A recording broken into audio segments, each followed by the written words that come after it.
आज हम स्टार्ट करेंगे इस वीडियो में मैट्रिक्स चैप्टर में मिसलेनियस एक्सरसाइज का सॉल्यूशन क्लास 12 एनसीईआरटी बुक से।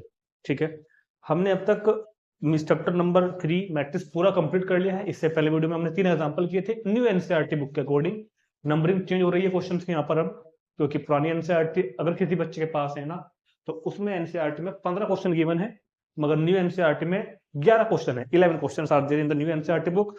फर्स्ट 3 क्वेश्चन जो है वो डिलीट हो चुके हैं अगर पुरानी बुक ले रहे हैं। तो मैं जो यहाँ पर नंबरिंग करूंगा वो न्यू एनसीईआरटी बुक के अकॉर्डिंग कर रहा हूँ। तो 1 से 11 क्वेश्चन हम करेंगे कंप्लीट। इसमें कोशिश करूंगा कि ये एक ही वीडियो में हो जाए। अगर वीडियो बड़ी होगी तो देखते हैं फिर 2 पार्ट में करेंगे। वैसे मुझे लग रहा है कि एक पार्ट में इसको पूरी कर दूंगा। ठीक है, तो स्टार्ट करते हैं, टाइम वेस्ट नहीं करेंगे बिल्कुल भी। पहला क्वेश्चन न्यू एनसीईआरटी बुक के अकॉर्डिंग, पहला क्वेश्चन आपके सामने भी आ रहा होगा। ये भी लिखा हुआ है कि if A and B are symmetric matrix then prove that A B minus B A is a skew symmetric. A और बी दोनों सिमेट्रिक मैट्रिक्स हैं और प्रूव करना है कि ए बी माइनस बी ए को लाना है स्क्यू सिमेट्रिक, इसको लाना है स्क्यू सिमेट्रिक। कोई मैट्रिक्स स्क्यू सिमेट्रिक कब होता है? जब उसका ट्रांसपोज उसके नेगेटिव के इक्वल आ जाए। उसका ट्रांसपोज अगर उसके नेगेटिव के इक्वल आ गया, then we say that this matrix is skew symmetric matrix. and given that A and B are symmetric matrix, because A and B are symmetric matrix, then अगर A और B symmetric matrix हैं तो क्या हो जाएगा? A dash is equal to A हो जाएगा क्या, and B dash is equal to B हो जाएगा क्या? ये तो होते हैं ना सिमेट्रिक की डेफिनेशन से। नाउ हमको प्रूव ये करना है। We shall show that, now we shall show that, क्या शो करना है अपने को कि A B minus B A is skew symmetric.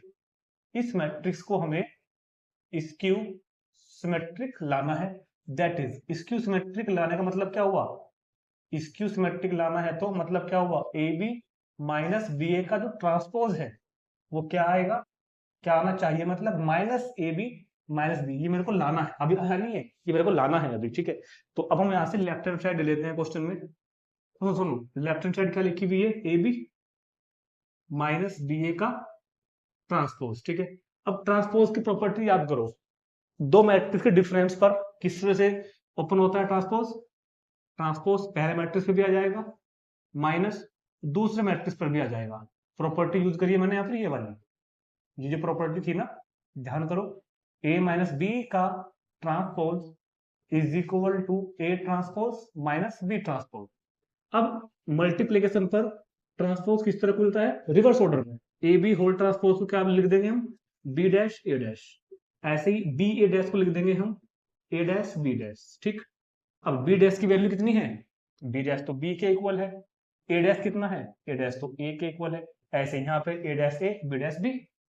ऊपर से यहां से मैंने माइनस बाहर ले लिया, माइनस बाहर लेंगे तो क्या हो जाएगा? A B minus B A. और देखो राइट हैंड साइड आ गई, A B minus B A right hand side आ गई।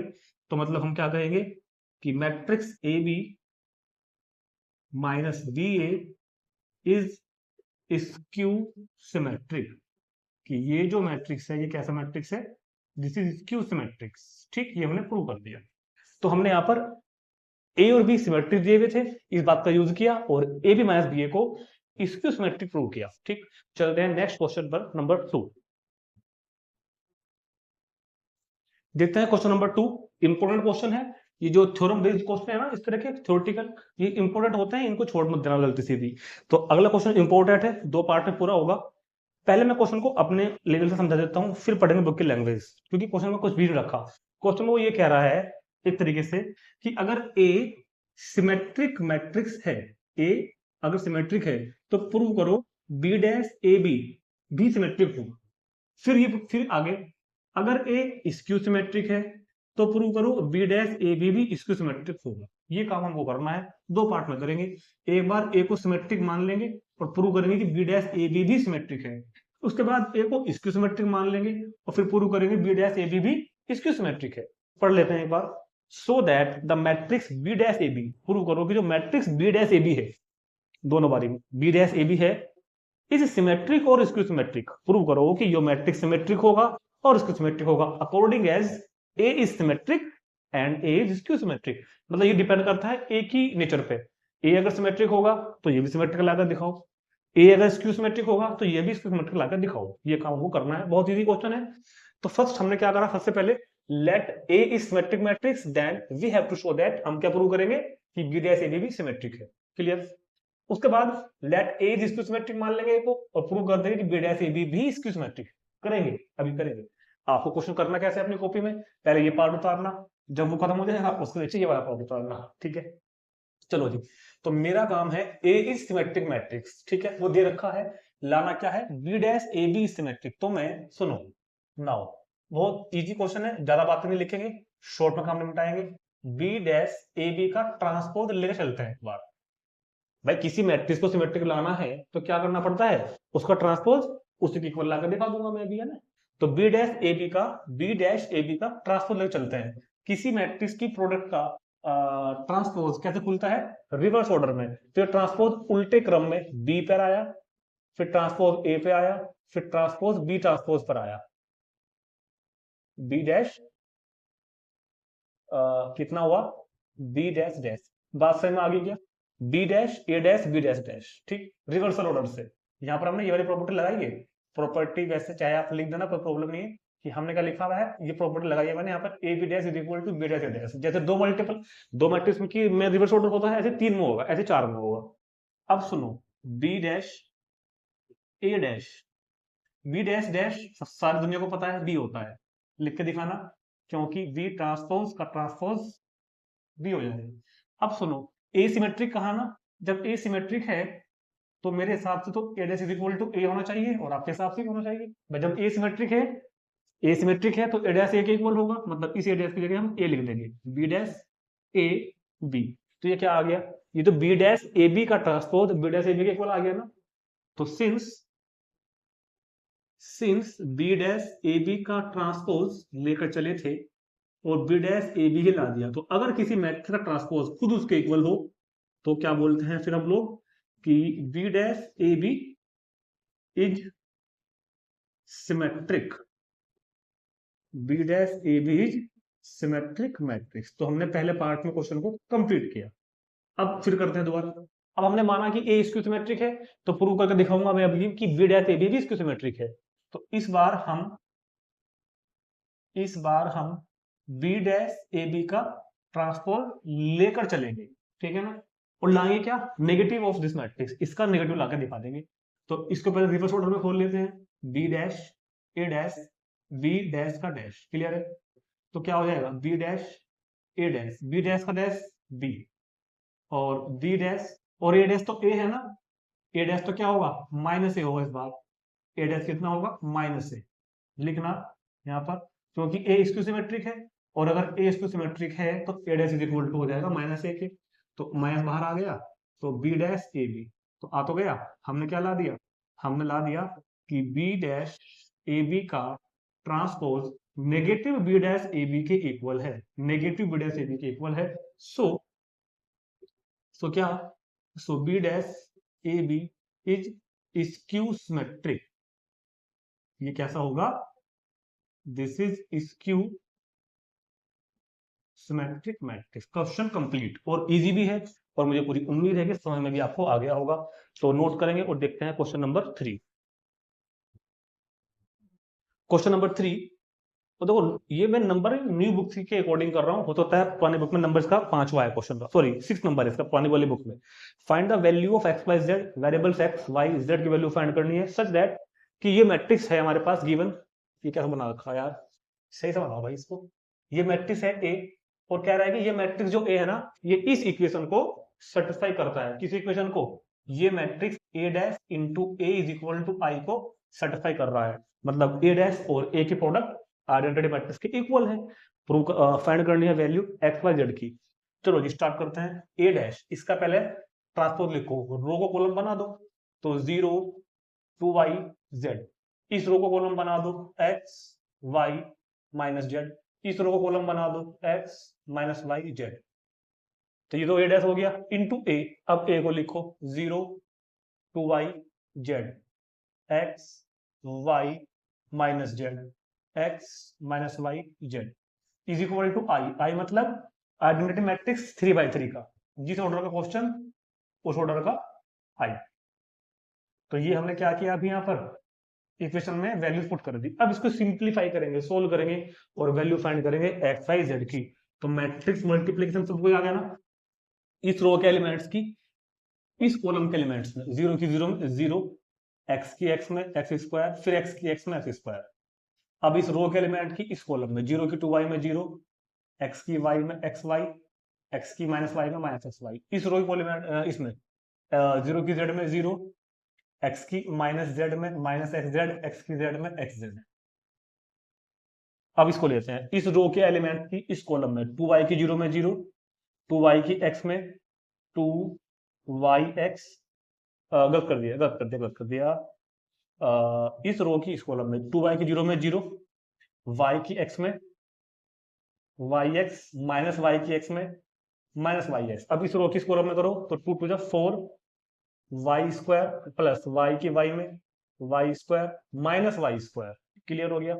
अब इस रो की इस कॉलम में टू वाई की जेड में two y z minus minus y z और माइनस वाई जेड। अब इस रो के एलिमेंट की इस कॉलम में जेड की जीरो में जीरो, माइनस जेड की एक्स में जेड एक्स प्लस जेड की एक्स में जेड एक्स। इस रो की इस कॉलम में जेड की टू वाई में two y z minus z y minus z y, z की जेड में z square plus z square plus z square, और इज इक्वल टू किसके हो जाएगा ये भैया, one is equal to one zero zero zero one zero zero zero one. ठीक हो गया इतना। मैट्रिक्स मल्टीप्लाई करिए हमने यहाँ पर। अब ये बन जाएगा two F square, x y से एक्स वाई कैंसिल तो जीरो, एक्स जेड से जेड कैंसिल तो जीरो, एक्स वाई से एक्स वाई कैंसिल तो जीरो, वाई स्क्वायर से वाई स्क्वायर कैंसिल तो four y square, y z cancel तो y z, z x cancel और two y z पूरा पूरा कैंसिल, और ये भी तो कुछ, ओ माय गॉड ये पूरा कटेगा यहाँ से जीरो, और थ्री जेड स्क्वायर। ठीक, और किसके इक्वल हो जाएगा ये, identity matrix one zero zero zero one zero zero zero one. ठीक, अब मैट्रिक्स इक्वलिटी से दो मैट्रिक्स कब इक्वल होते हैं, जब उनके कोरस्पोंडिंग एलिमेंट्स इक्वल हो। Equality of two matrix, we have equality of two matrix. दो मैट्रिक्स की इक्वलिटी क्या कहती है कि कोरस्पोंडिंग एलिमेंट्स इक्वल होंगे। देखो जो जीरो जीरो एलिमेंट है ना वो तो जीरो जीरो के इक्वल दिख ही रहे होंगे, तो ये डायगोनल एलिमेंट्स वन वन के इक्वल कर देंगे। तो डायगोनल एलिमेंट्स में two x square is equal to one, इधर से four y square is equal to one, and इधर से three z square is equal to one. यहां से x square is equal to one by two, यहां से y square is equal to one by four, यहां से z square is equal to one by three. तो इससे क्या value आ जाएगी एक्स की, square plus minus square root of one by two, भाई वन का वन हो गया, रूट टू का रूट टू का रूट टू हो गया। ऐसे ही वाई कितना हो जाएगा, plus minus one by two, ऐसे ही जेड कितना हो जाएगा, plus minus one upon root three. और ये क्वेश्चन कंप्लीट। तो कुछ नहीं किया, मैट्रिक्स मल्टीप्लाई करी, कोरस्पोंडिंग एलिमेंट्स को इक्वल रखा और सिंपल इक्वेशन सोल्व करी, एक्स वाई जेड की वैल्यू फाइंड कर ली, क्वेश्चन कंप्लीट। चलते हैं नेक्स्ट क्वेश्चन पर। Question number four, for what value of x this equation validate. बताना है एक्स की किस वैल्यू के लिए लेफ्ट हैंड साइड और राइट हैंड साइड आपस में इक्वल होंगी। कुछ नहीं करना, सिंपल सी बात है, इस इक्वेशन को सोल्व करके एक्स की वैल्यू फाइंड करनी है। तो हम क्या करेंगे, इन तीनों मैट्रिक्स को मल्टीप्लाई करेंगे।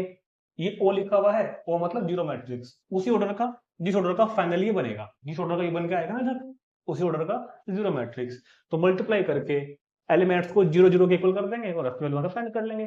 तो हमको एक्स की वैल्यू फाइंड करनी है इस इक्वेशन को सोल्व करके। और ऐसा ही क्वेश्चन नंबर 6 भी दिखाई दे रहा होगा, बिल्कुल सेम टू सेम।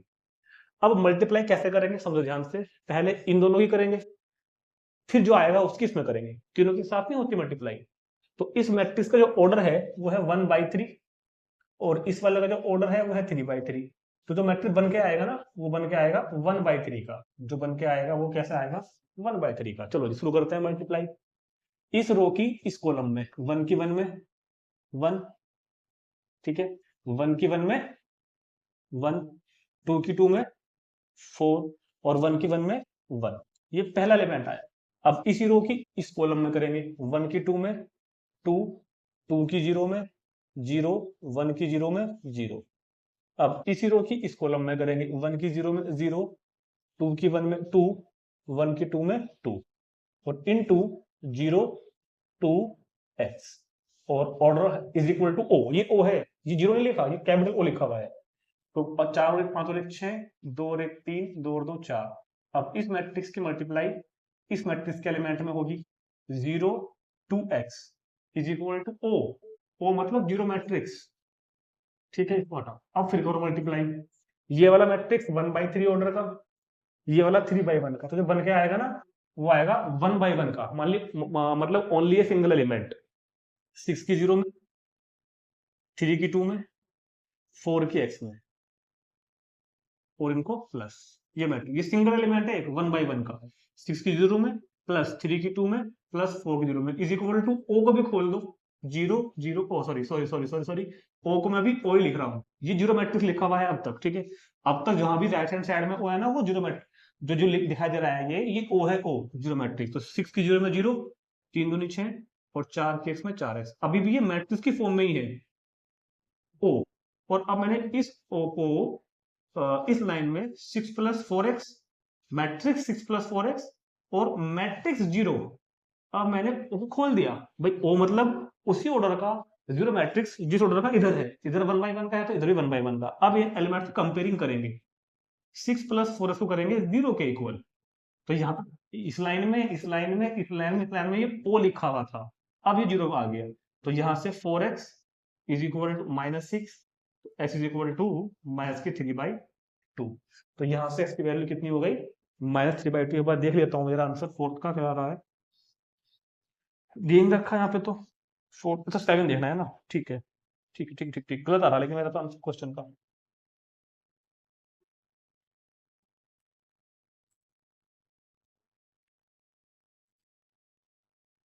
गलत किया हुआ है हमने, 1 की 2 में 2, 2 की 0 में 0, 1 की 0 में 0 आना था यहाँ पे, और ये भी सही था। चलो ठीक करते हैं एक बार, थोड़ा थोड़ा सा, ये कितना हो जाएगा 2। तो जब यहाँ मल्टीप्लाई कर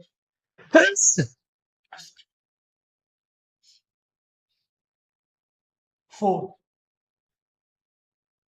4 ठीक हो गया, 4x इज इक्वल टू -4, तो s इज इक्वल टू -1, ठीक। तो क्वेश्चन नंबर 4 भी कंप्लीट। अब देखते हैं 5 और पहले 6 कर लेते हैं। 6 बिल्कुल इसी के जैसा है, सेम क्वेश्चन 6 भी बिल्कुल इसी के जैसा है, इसको नोट करेंगे पहले एक बार। चलो अब पहले देखते हैं 6 पार्ट। 6 पार्ट में कुछ अलग तो नहीं है वैसे, फिर भी बता देता हूँ, चलो कोई बात नहीं। 6 में है, find the value of x if matrix 1, ठीक है, if matrix x -5 -1 into 1 0 2 0 2 1 2 0 3 into x 4 1 is equal to null matrix O, यानी कि जीरो मैट्रिक्स ओ, ठीक है, ये दिया हुआ है। तो फिर से बिल्कुल सेम वही ऑर्डर्स वगैरह जो पहले थे वही है, मल्टीप्लाई करते हैं इस मैट्रिक्स के रो की इस मैट्रिक्स के कॉलम में। तो x की 1 में x, -5 की 0 में 0, -1 की 2 में -2। अब इस वाले की इस वाले में करेंगे तो x की 0 में 0, -5 टू 10, और ये 0। अब इस वाले की इस वाले में करेंगे तो 2x -5 -3, ये एक मैट्रिक्स बन के आ गया। अब इस मैट्रिक्स की मल्टीप्लाई इस मैट्रिक्स में होगी, x 4 1 is equal to 0 matrix O।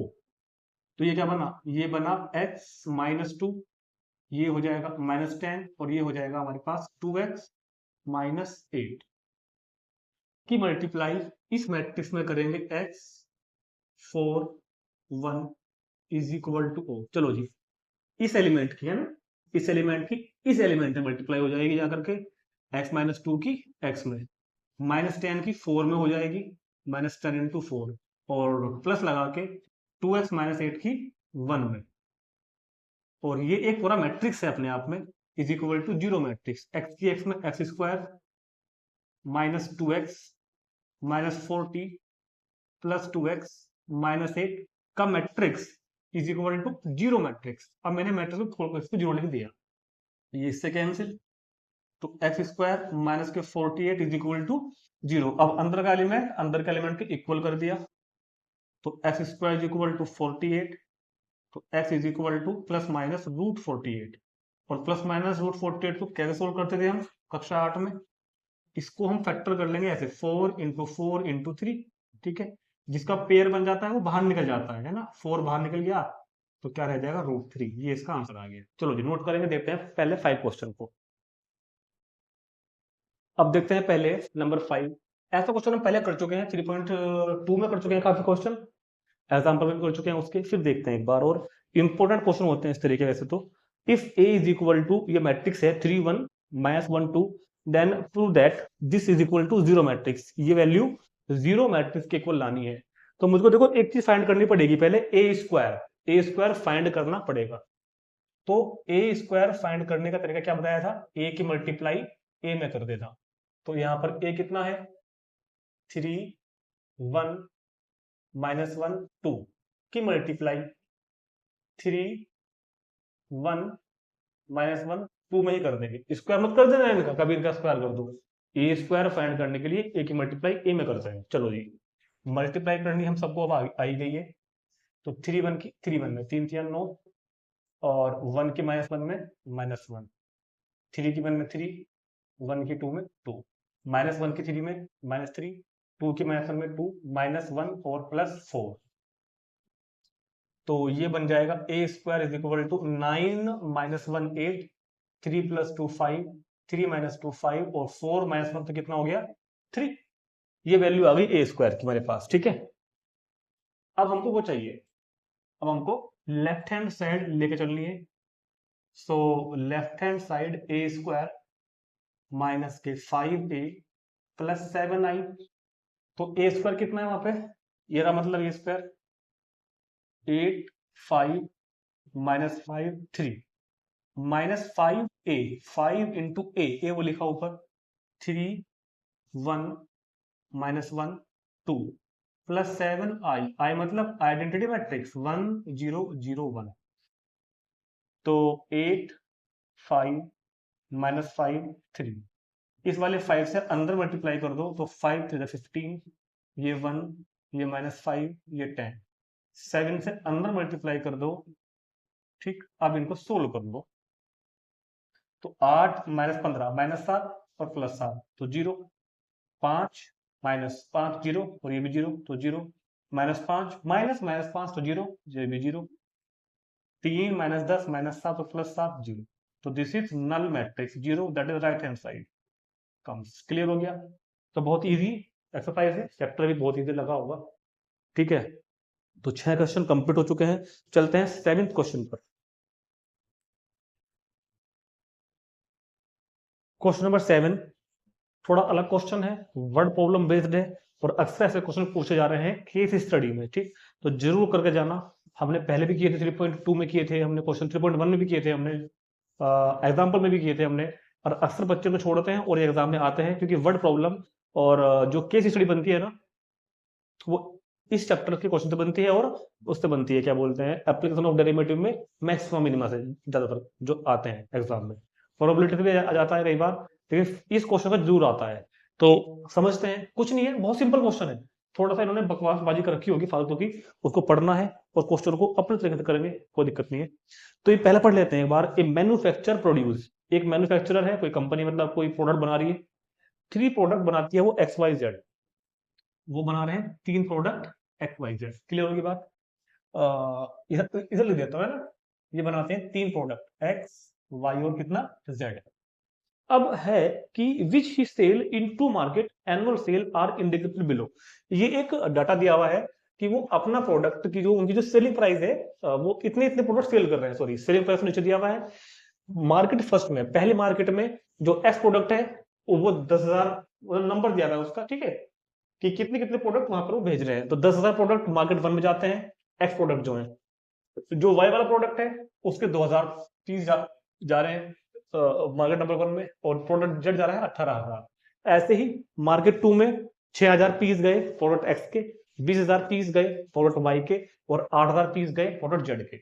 ये पूछ रहे हैं हमसे फर्स्ट पार्ट में कि if unit sale price, unit मतलब एक का, किसी एक प्रोडक्ट का सेलिंग प्राइस, प्रोडक्ट एक्स का, प्रोडक्ट वाई का, प्रोडक्ट जेड का जो सेलिंग प्राइस है एक एक पीस का वो 2.5 रुपए, 1.5 रुपए और 1 रुपए है, तो टोटल कितनी सेल हुई, कितने रुपए की सेल हुई ये बताना है बाय मैट्रिक्स मल्टीप्लीकेशन। तो अगर हम इस क्वेश्चन को सिंपल वाले मैथ से करें तो चौथी क्लास का बच्चा भी इस क्वेश्चन को कर देगा जो दुकान में बैठते हैं अपनी।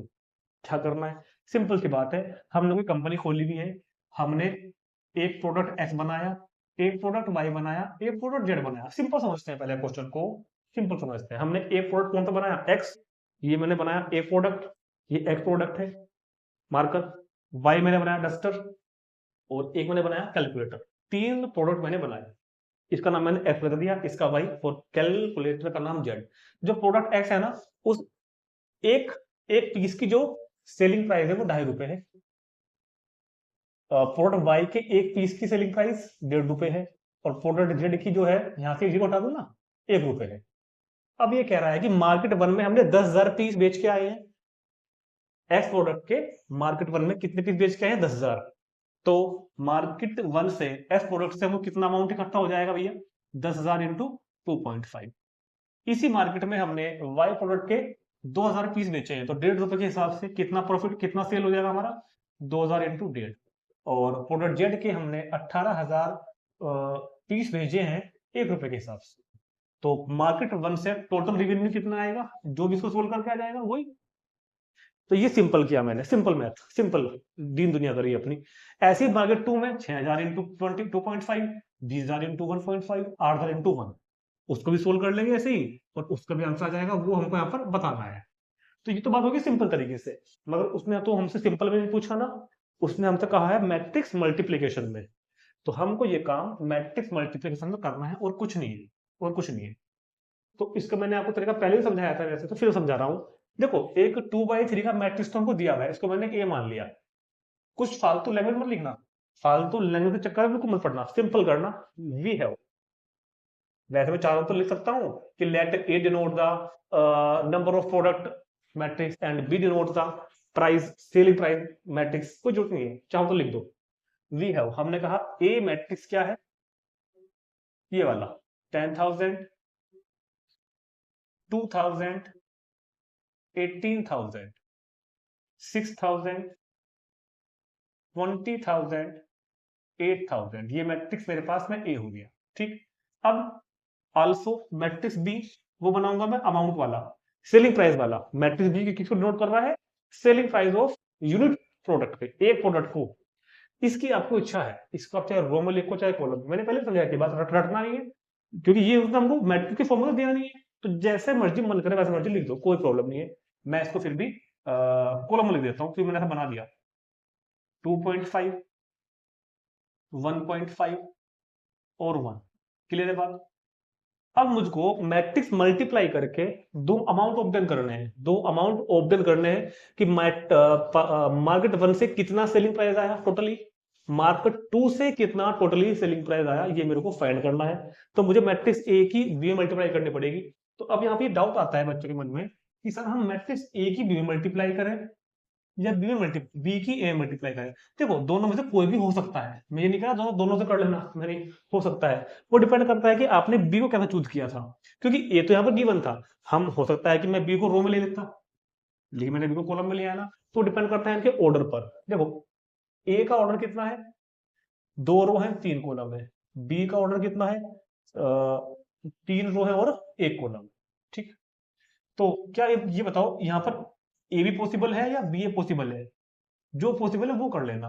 देखो ए में नंबर ऑफ कॉलम और बी में नंबर ऑफ रो इक्वल है, तो ए भी यहाँ पे पॉसिबल है, बी यहाँ पॉसिबल नहीं होगी, तो बी हम फाइंड नहीं करेंगे इस क्वेश्चन में। हाँ अगर मैं बाई चांस इसको रो मैट्रिक्स ले लेता तब उल्टा हो जाता, तब ए पॉसिबल ना होता तब बी ए पॉसिबल होता, तब हम बी ए फाइंड करते। क्वेश्चन का आंसर आपका दोनों से आएगा, वो डिपेंड करता है कि बी को हम कैसा ले रहे हैं। मैंने बी को कॉलम में लिया है ना, तो यहाँ पर ए बी मैट्रिक्स काम करेगा, तो ए बी से हमको मिलेगा क्वेश्चन का आंसर। तो यहाँ पर हम क्या करते हैं, मैट्रिक्स मल्टीप्लिकेशन में ए बी कर लेते हैं, ए की मल्टीप्लाई बी में। तो ए 10,000 2000, 18,000, ठीक है।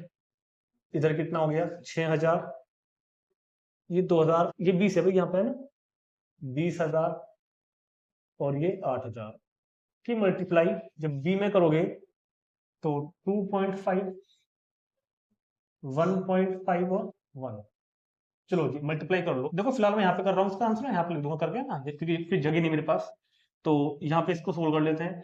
10,000 की 2.5 में करो कितना आएगा 25,000। अब 2,000 की 1.5 में करोगे कितना आएगा 3,000। 18,000 की 1 में करोगे तो 18,000। अब इस रो की इस कॉलम में करोगे 6,000 की 2.5 में करोगे कितना आएगा 15,000। 20,000 की 1.5 में करोगे तो 30,000 और 8,000 की 1 में करोगे तो 8,000। तो 25 और 30 45, 25 और 3 28 और 46,000। तो 46,000 एंड ये कितना हो जाएगा भैया, इकाई दाएं से घटा 30,000 और 45 और 8 53,000। तो मतलब क्वेश्चन का आंसर ये आया कि मार्केट ए से हमको 46,000 का रेवेन्यू प्राप्त होगा और मार्केट बी से 53,000 का। इस बात को अपना लैंग्वेज में लिख देना कि revenue obtain by matrix A is 46,000, ऐसा लिख देना। Revenue obtain by matrix A कितना ₹46,000 and revenue obtain by market B is 53,000, ऐसा लिख देना आंसर, ठीक है। तो ये ए पार्ट कंप्लीट हो गया इसका, इसको नोट करेंगे। अभी देखते हैं फिर इसका बी पार्ट। चलो ये हो गया ना। अब बी पार्ट के लिए पहले मैं यहाँ से ध्यान से इसको रब करूंगा, इसको नोट कर लेंगे एक बार सभी।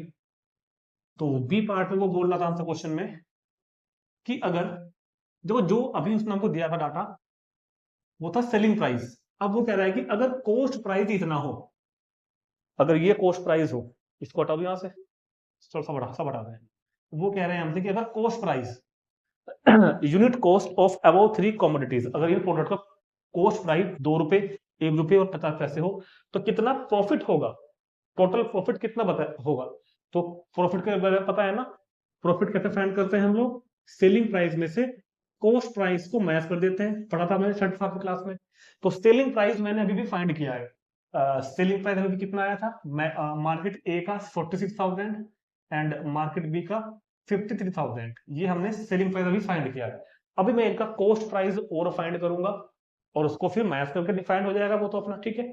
तो अब फिर से देखते हैं ए इस बार, अब की बार ए वो तो वही हो गया वापस से 10,000, 2,000, 18,000, ठीक है, 6,000, 20,000, ये तो पहला बार मैट्रिक्स हो गया।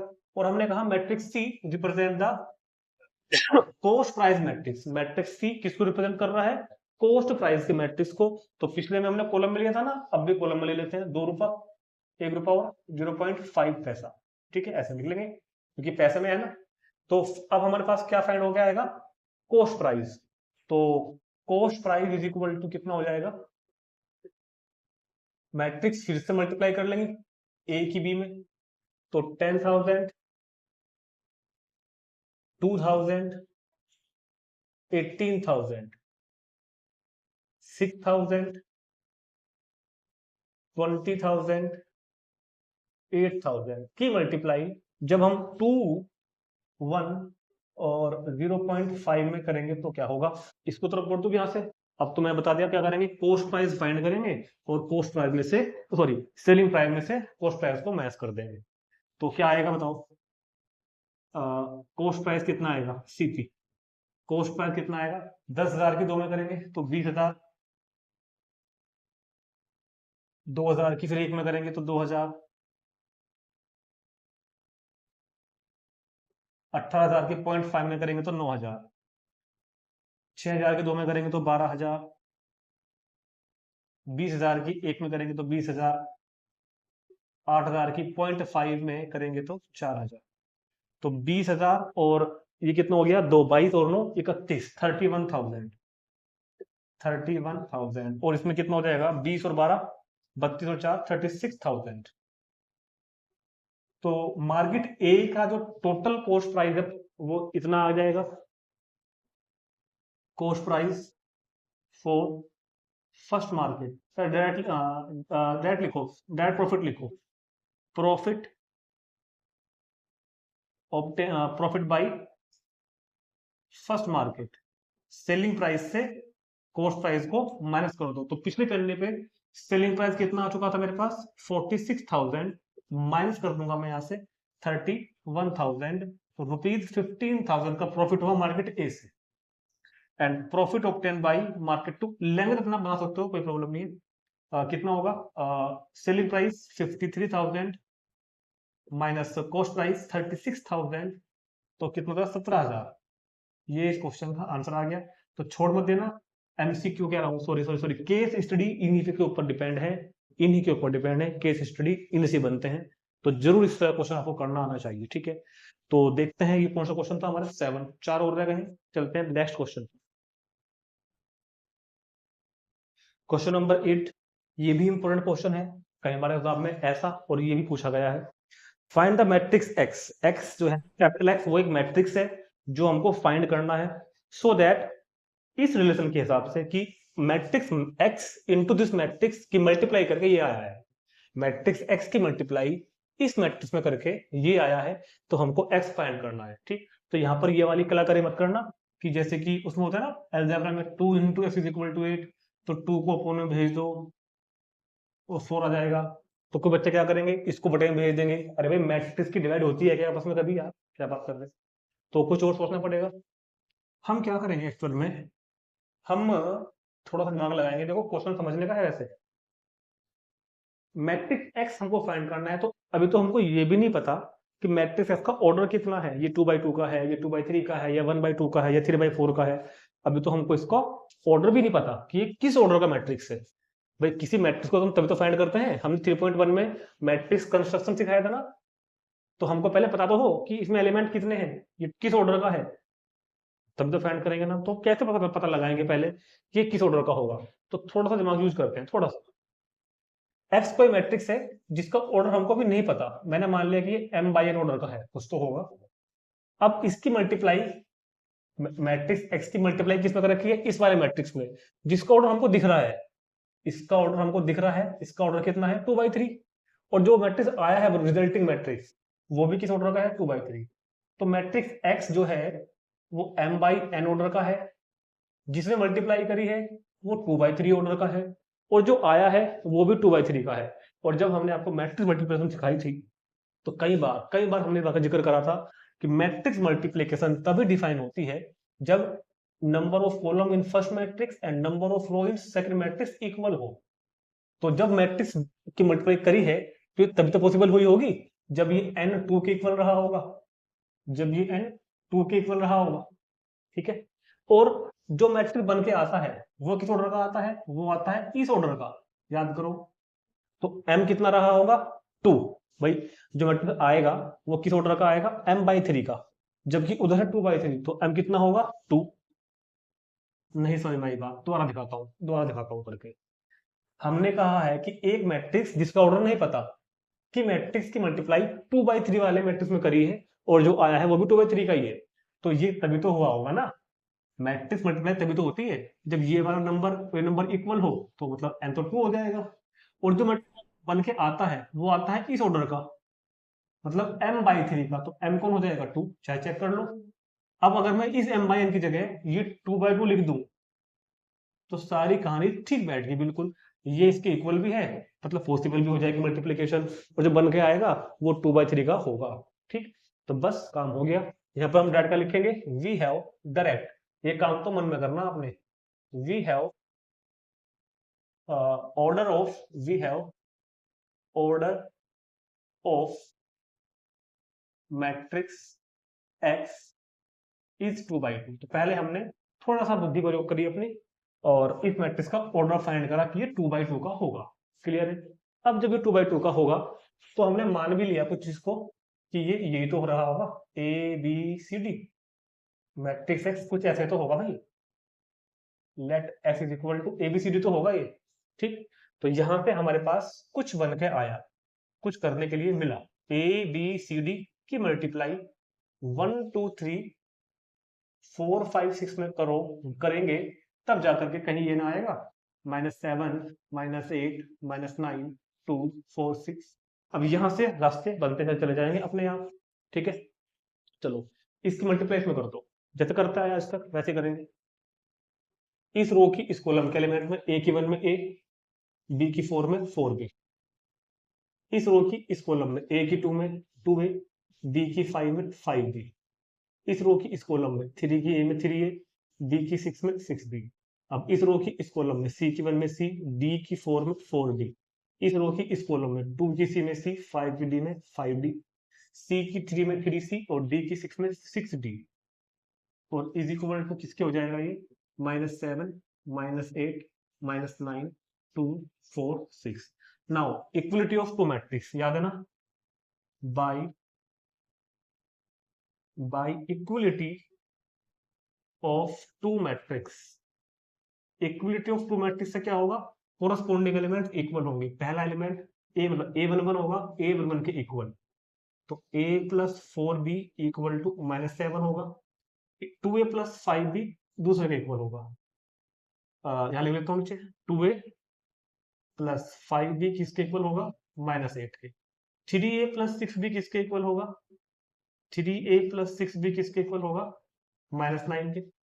c + 4d किसके इक्वल होगा, c + 4d इक्वल होगा 2 के। 2c + 5d किसके इक्वल होगा, 4 के। और तुम्हारा 3c + 6d किसके इक्वल होगा, 6 के। और यहां से हमने 6 इक्वेशन बनाई, इनमें से हम इक्वेशन को सोल्व करेंगे, ABCD की वैल्यू फाइंड करेंगे, और जैसे ही ABCD की वैल्यू आ जाएंगी ना, ABCD की वैल्यू जब फाइंड कर लेंगे ना, तो वो वैल्यू हम कहाँ लाकर रख देंगे, यहाँ पर, और हमारा मैट्रिक्स रेडी। तो बस काम क्या रह गया, इनको सोल्व कर लो, है ना। इनको सोल्व करके वैल्यू फाइंड करो। तो हम सोल्व करते हैं पहले AB के लिए, फर्स्ट को और सेकंड को। Solving first and second, class 10th का एलिमिनेशन मेथड। ये 2a है, यहां भी 2a बना लू, 2 से मल्टीप्लाई करके लिखूंगा मैं इसको। तो 2a, 2 4 जा 8b, 2 7 जा 14, नीचे वाली ऐसी रहेगी, 2a + 5b = -8। सब्ट्रैक्ट कर दो, सब्ट्रैक्ट करने पर ही कट जाएगा, 8 से 5 गया 3b, -14 + 8 -6, तो b = -2। अब जब b = -2 आ गया, तो यहां पर रख दो, फर्स्ट में a आ जाएगा, a + 4b मतलब 8 = -7, तो a = +1, a भी आ गया। अब सोल्व करेंगे c और d वाली, तो 4 और 5 को ले लेता हूं, है ना। सोल्विंग कर लो 4 और 5 को, तो इसको 2 से मल्टीप्लाई कर लो एक बार, 2c + 8d = 4, और 2c + 5d = 4। सब्ट्रैक्ट कर दो, सब्ट्रैक्ट करेंगे कैंसिल, 8 में से 5 गए, 3d = 0, नहीं तो 0 बन गया भाई। चलो, तो d = कितना, 0। अब d अगर 0, तो जब d 0 हो गया तो c तो 2 हो जाएगा ना अपने आप। d अगर 0 तो c = कितना, 2। अब हमारे पास ABCD सब आ गए। सो मैट्रिक्स x जो फाइंड करना था एक्चुअल में, वो क्या होगा, a, ये रहा ABCD, A B C और D। तो इस तरह हमने मैट्रिक्स एक्स को फाइंड करा। तो अच्छा क्वेश्चन था, बिल्कुल कुछ सीखने की बातें थी इसके अंदर काफी सारी। चलते हैं नेक्स्ट क्वेश्चन पर, नोट करेंगे इसको।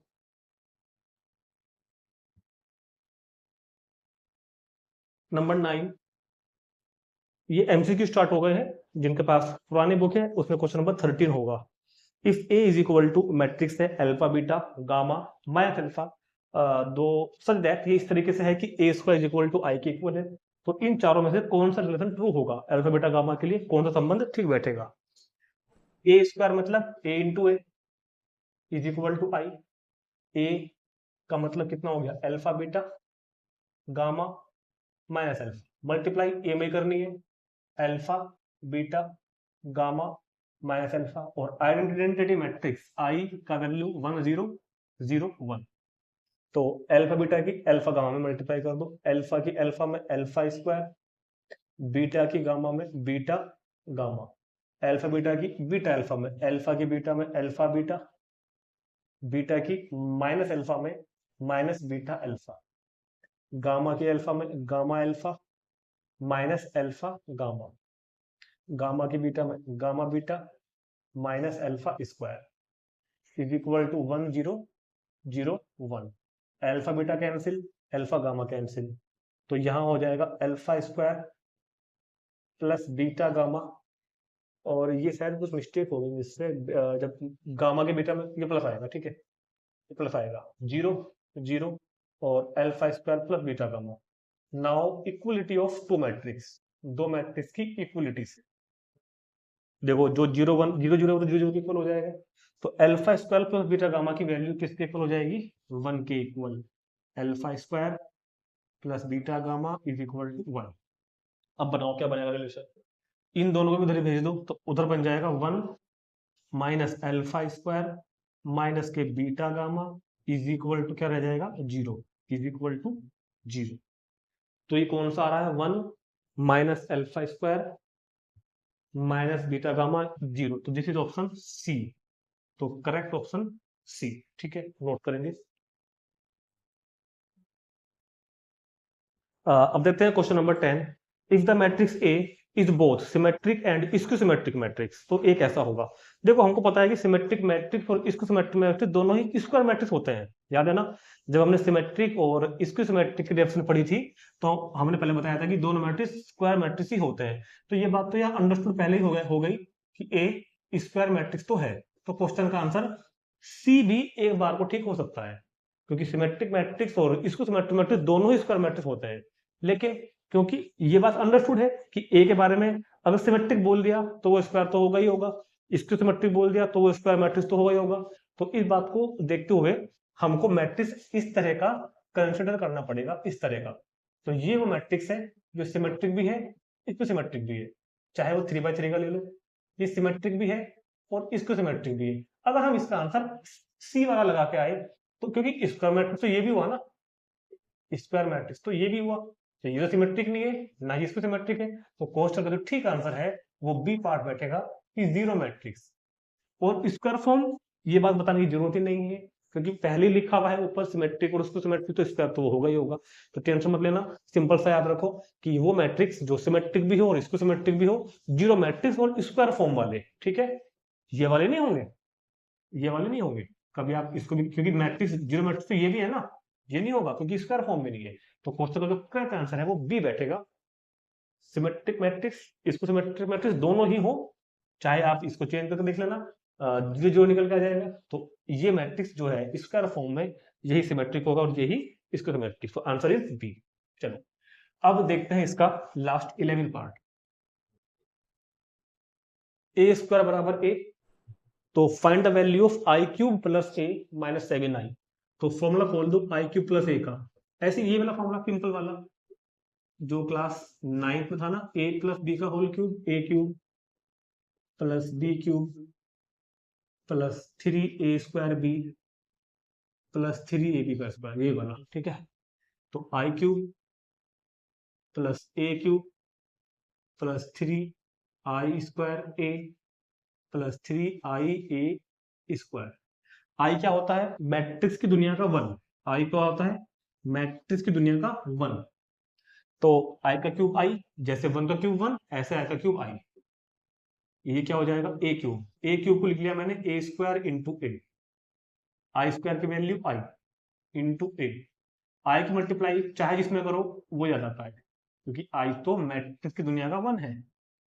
तो आई इस ए स्क्वायर की जगह यहां से गिवन है ना, ए लिख दो इंटू ए प्लस 3। आई की ए में करोगे तो ए, और ए स्क्वायर की वैल्यू ए,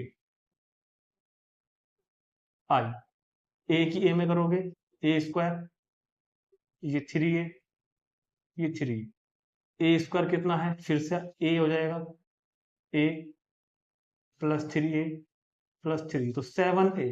तो this is I plus 7a। तो क्वेश्चन का आंसर आई प्लस 7a। ये तो कहीं आया नहीं मगर, अच्छा हमने इधर लिखा ही नहीं, इसे कौन लिखेगा भाई, -7a कौन लिखेगा, -7 से छोड़ दिया हमने, -7 से छोड़ दिया, तो अब तो इससे कट जाएगा, तो आंसर क्या बचेगा, खाली आई। आई मतलब सी पार्ट, ठीक है। तो क्वेश्चन कंप्लीट, इसी के साथ हमारा चैप्टर भी कंप्लीट हो जाता है। तो मैट्रिक्स बहुत अच्छा चैप्टर था, खत्म हो गया है, लेकिन खत्म भी नहीं भी हुआ है, ये चैप्टर 4 शुरू करेंगे नेक्स्ट वीडियो में। डिटरमिनेंट है चैप्टर का नाम, है वो भी एक तरह से मैट्रिक्स ही, उसमें भी हम ये सब बातें पढ़ने वाले हैं। तो मिलते हैं जल्दी ही नेक्स्ट वीडियो में, चैप्टर नंबर 4 में। Thank you.